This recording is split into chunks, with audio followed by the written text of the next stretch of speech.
Section 2, factoring trinomials. Okay, these are called quadratic trinomials because they have x squared.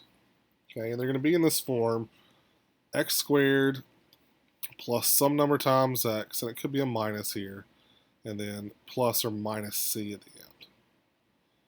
Okay, the two things we're looking for, dealing with, is the number in front of the x and then the constant. Okay, we'll do in another section when there is a number in front of x squared. Okay, but if not, then our goal is it's going to factor into two parentheses. Okay, it's going to be x and x in the first place for both of the parentheses. All right, and then the numbers in the last places, they have to multiply to give me the last term and add to give me the middle term. Okay, so we just got to keep that in mind here. So let me go ahead and work example 1. I know it's going to factor into, if it factors, into parentheses with the x, parentheses with the x. All right, and I need two numbers that multiply to give me 12, my c, and add together to give me 7, my b. Okay, and so what I like to do, especially if it's not readily evident to me, is like to let me see all the things that multiply to give me 12. 1 times 12 gives me 12. 2 times 6 gives me 12. And 3 times 4 gives me 12. Now, which one of those pairs, when I add them together, give me 7? All right, that's going to be the 3 and the 4, so I'm going to have plus 3 and then x plus 4. All right, and then we're factored. And you can always check these by FOILing them back out or multiplying them back out. Okay? At the very least, if you do it in your head, that's awesome. X times x gives me x squared. X times the 4 gives me 4x. 3 times x gives me 3x. And 3 times 4 gives me 12. And if you put the two terms in the middle together, they do give me the 7x, which I was looking for. All right, go ahead and try practice 1. All right, we're going to have x. Here we go. X. All right, and to get 6, we got either 1 times 6 or 2 times 3. It's going to be plus 2 and plus 3. Because they multiply to give me positive 6 and add together to give me positive 5.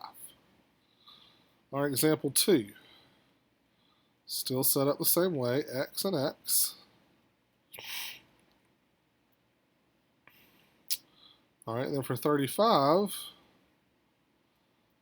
the only way you really get besides 1 and 35 is to say 7 times 5.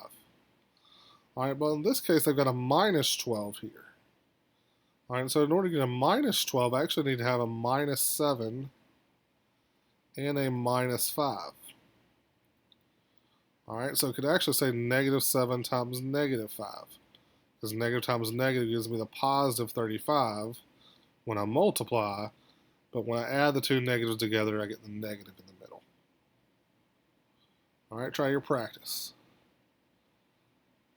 Here we go. It's going to be x minus 7, x minus 10. Then negative 7 and negative 10 multiply to give me positive 7, 70, and add negative 7 plus negative 10 gives me a negative 17. All right, and so you'll notice there that if that constant term is positive, the signs inside the parentheses are going to be the same. And they're going to be the same as whatever the first sign is there in front of the b. All right, then let's look at example 3. All right, I'm going to have the x and x. All right, in order to get 12, and look, it's a minus 12, so just keep in mind one of those numbers has to be negative. Well, for 12, it's either 1 and 12, 2 and 6, or 4 and 3. And so 2 and 6 is going to be my best bet here. Because 6 minus 2 gives me the 4. So I could put plus 6 and minus 2. 6 times the negative 2 gives me the negative 12. And 6 minus 2 gives me the positive 4. Okay? And on all of these, I should have said this earlier, you could have had it written as x minus 2, x plus 6. Okay? Those two parentheses can switch places. It doesn't matter which parentheses comes first, but the numbers inside need to be the same. All right, try your practice 3. All right, it's going to end up being x plus 7 and x minus 2.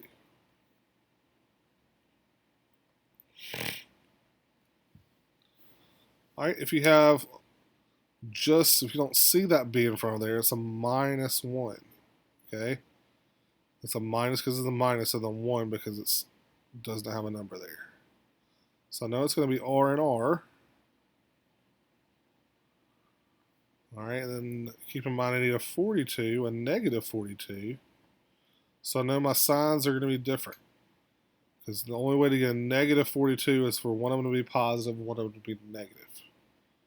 All right, so I got 1 times 42, 2 times 21, 3 will go in there 14 times, 4 won't go, 5 won't go, 6 will go 7 times. And so it's actually going to be that 6 and 7 because those are 1 apart. But keep in mind I need to have a negative 1. All right, so 7 minus 6 will give me positive 1. So I actually need it to be 6 minus 7. So positive 6 minus 7 will give me the negative 1. All right, example 5. All right, A and A. All right, to get 10, it's either 1 and 10 or 2 and 5. And neither one of these combinations, okay? 1 and 10 add to 11. They subtract to give me 9, but it's not 2. 2 and 5 will either give me 7 or 3, and that's not the 2, so this one actually will not factor. All right, which is fine. Some of them will do that. Most of them won't, but some will. All right, and then this last one, it's got an x squared and then a y squared at the end. Okay, it's going to be the same type thing. I'm going to have x and x. I'm just going to have a y term here and a y term here. But the numbers stuff, I'm still going to do the same. To get a positive 6, it's either 1 and 6 or 2 and 3. And the 1 and 6 are going to give me the 7. So plus 1y, which you don't have to have the 1, plus 6y. There you go. All right, do your practice problems. Go ahead and pause it. All right, your answer is going to be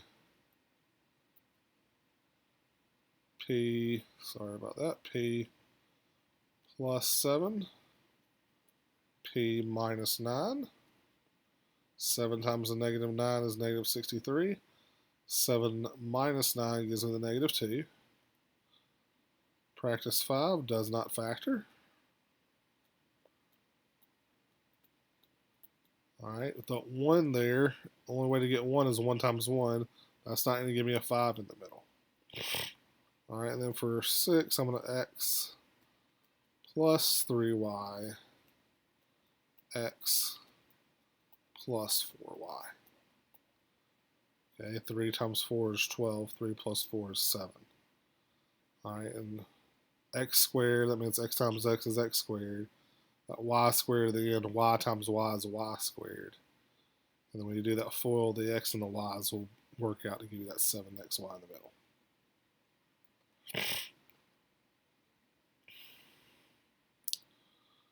All right, so kind of helpful little hint. If that last sign is positive, then both the signs are the same inside the parentheses. And it all depends on this first sign. So last sign is the positive, means I have same sign. The first sign tells you which one it is. So again, positive here tells you the same, and they're both this first sign negative. If you have a minus before the constant at the very end, you know I'm going to have different signs. Okay? Now let's look at example 7. A little bit different because it's got the x to the fourth, but I've got an x squared here. This is what I call quadratic in form. Okay, it's not technically quadratic because it has the x to the fourth. Okay, but whatever the exponent in the middle is, that's what I'm going to put in my first space. I'm going to have x squared instead of x. That's x squared times x squared gives me the x to the fourth. All right, for the 6, though, I'm still going to have it's either 1 and 6 or 2 and 3. All right, and both of those could give me 5, but keep in mind they're going to be the same sign, and so they're going to add together. And so the 1 and 6 would give me 5 if I had 6 minus 1, but I'm going to add here, same sign, so it's got to be plus 2 and plus 3. Okay. Here's how practice 7 works. X squared and x squared. All right, to get the 12, it's either 3 times 4, 2 times 6, or 1 times 12.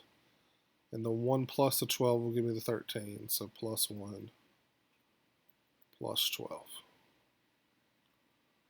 All right, for example 8, I like to turn these in a different order. Okay. I just say rewrite them. Put the t squared first, then the minus 13t. And since the 40 is positive, put plus 40. Okay, to me it's just a whole lot easier to see it that way. Okay, so I always like that quadratic term first.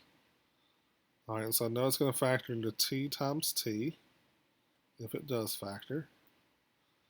The plus in front of the 40 tells me they're going to be the same. All right, so for 40, the first one I think about is 8 times 5. But we also got 1 times 40, 2 times 20, 4 times 10, 5 times 8. And to get 13, 5 and 8 will give me 13. It needs to be a negative 13.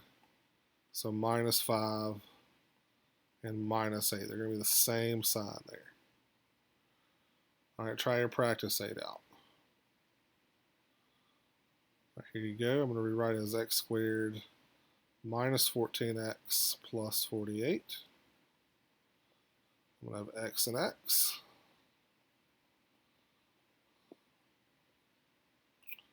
All right, for 48, 1 times 48, 2 times 24. Let's see, 3 times 16, 4 times 12, 6 times 8. And 6 and 8 is going to be the 1. They're going to be the same sign, and so it's minus 6, minus 8. There you go.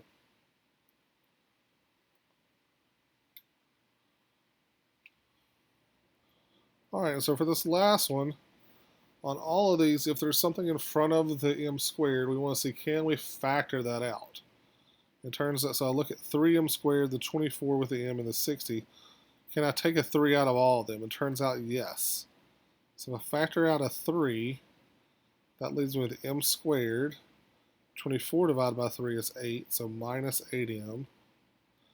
And 60 divided by 3 is minus 20. All right, and then I turn around and factor what's left over. All right, so 20, I need a negative 20.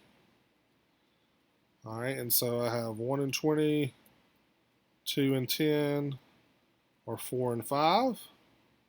I can get an 8 with a 2 and 10.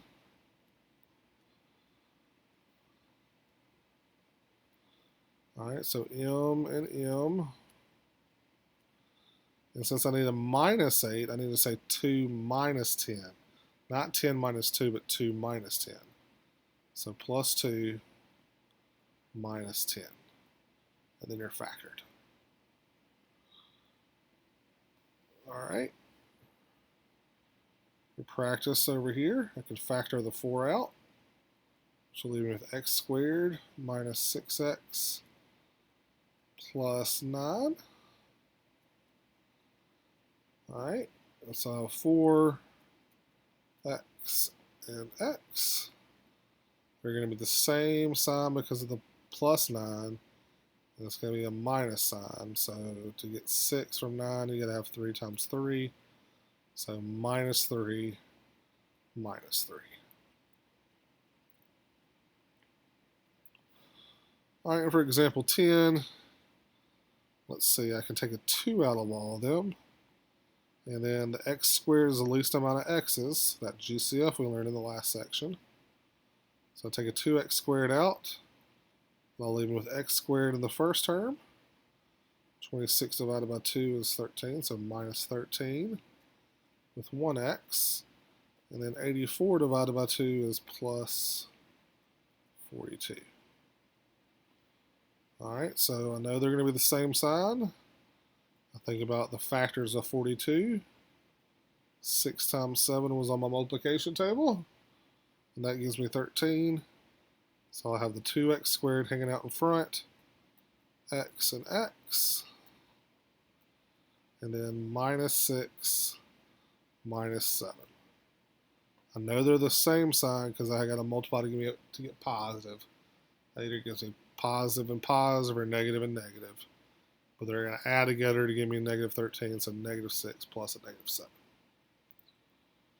All right, and then practice 10.